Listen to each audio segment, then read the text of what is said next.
Hi, my name is Amanda Phalin. I'm a professor in the College of Business in the Department of Finance. Thank you guys for coming.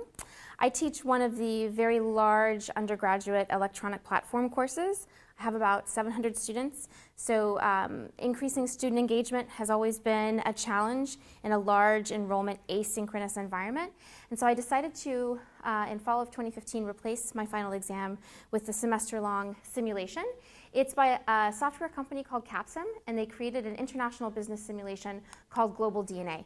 Before I show you a little bit about the simulation itself, I want to talk a little bit about some of the advantages and challenges of doing a simulation. On the plus side, the great thing about simulations is that it really allows for experiential learning, and you can teach the concepts to the students, and then they can actually turn around and apply them and use them. And when they use them, they actually learn them and understand them in a deeper, hands-on way.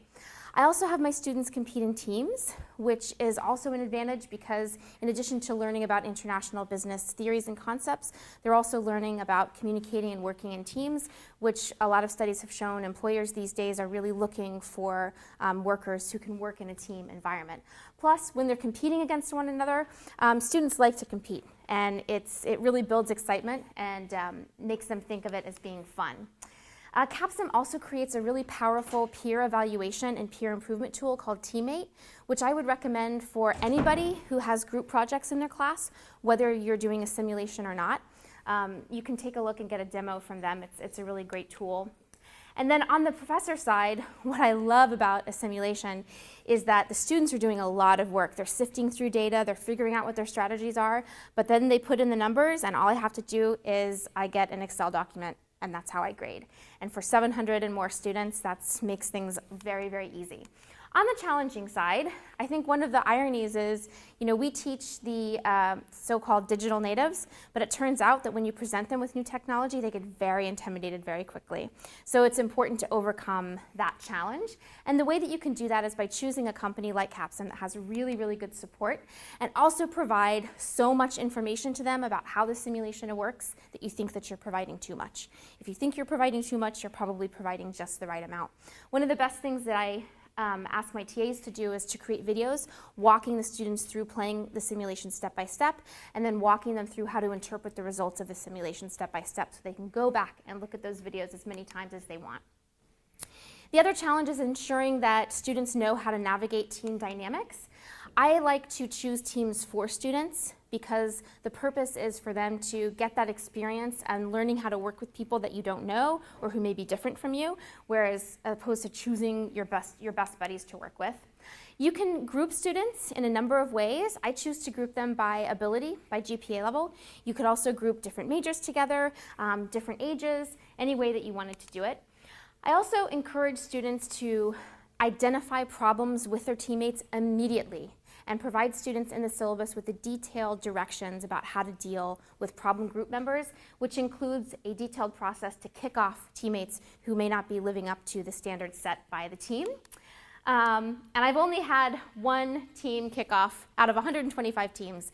I've only had one team use the kickoff process, so the team dynamics tend to work pretty well. Students also tend to worry about the idea that they're competing for a grade because they're playing against other students or playing against other teams. So to sort of allay that fear, I make the vast majority of points in the simulation earnable just by participating and completing the work, and that only a very small percentage of the total points come from the competition. So the way that I set it up is that if you do everything that you're supposed to do, but you just aren't really good at the simulation and you lose every round, you can still earn a B in the simulation. And since the simulation replaces the final exam, it's like earning a B on the final, which is weighted equally in my class with the two other exams. So those are some of the advantages and challenges. Just to show you a little bit about what the simulation itself looks like, my students are running a company that sells medical testing devices, and they have the option to export their devices and create them in 3 different regions: the Americas, Europe, and Asia Pacific. The simulation gives students a bunch of data about the different preferences, market characteristics, and governmental policies that affect trade across the 3 different regions.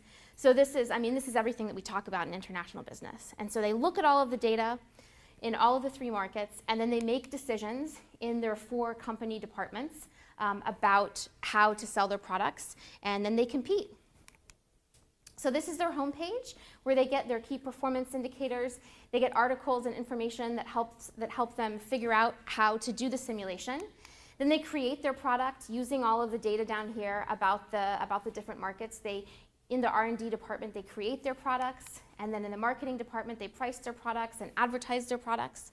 Then in the production department, they enter numbers based on the data to figure out how much they should produce, where they should produce them, in-house or outsourcing.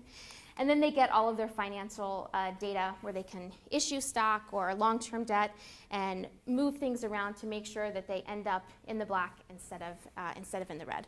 Once they've submitted the round, at the end of the round when it closes, they get this really nice page and a bunch of data from Capsim that tells them, all right, here's the stuff that you did really well. Here's the stuff where you're doing okay, but you could stand to improve. And there's the stuff in red where you really need to improve. So a bunch of this is just automatically generated, which again is really, really handy when you're talking about 700 students or more. So I would really encourage you all to look into using simulations. The one that I talked about today is an international business one, but they have simulations out there for science courses, language courses, there are lots of different companies that are working on these types of technologies, so I would encourage you guys to look into it because it's been a great tool.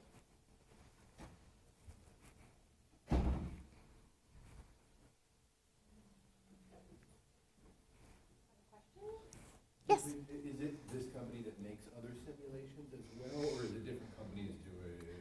Right, so this company, they make mostly business simulations. Okay. So they have sort of a domestic business simulation and some other things as well. So if you go to capsim.com, you can look at all of their different products. I didn't get the very beginning of your presentation, but I was going to ask, how much time did it take to prepare to teach this simulation? Yes, so it takes quite a bit of time because as you can maybe glean from just looking at these screenshots, learning how to play the simulation itself is extremely complicated. So I actually went to they have training sessions at their office in Chicago, and I've traveled there 3 times to get training, which has been really useful. Yeah. One thing that I'll also mention that I forgot to touch on in the talk is what I like to do with the simulation is tie back what we're learning in the chapters or in my lectures, and at the end of each lecture I'll say, all right, here's how what we did today ties into what you're doing in the simulation and how you can take these theories and concepts that we've talked about and apply them in the work that you're doing so that students really see the connection between the definitions and the theories and then how it plays out in the real world, or the real world, which is what the simulation is. Yeah. Are the students are in the groups together? Are they online students or are they face-to-face students? Both. So I have 700 students, about 100 of them are UF online students, about 20 of them are study abroad or just off campus, and then the rest of them are on-campus students. So students really do have varied ways of choosing to meet with each other. Some of them do it online, some of them do all of their team meetings via text, some of them get together in our study rooms in Hefner Hall once a week and plow through it together.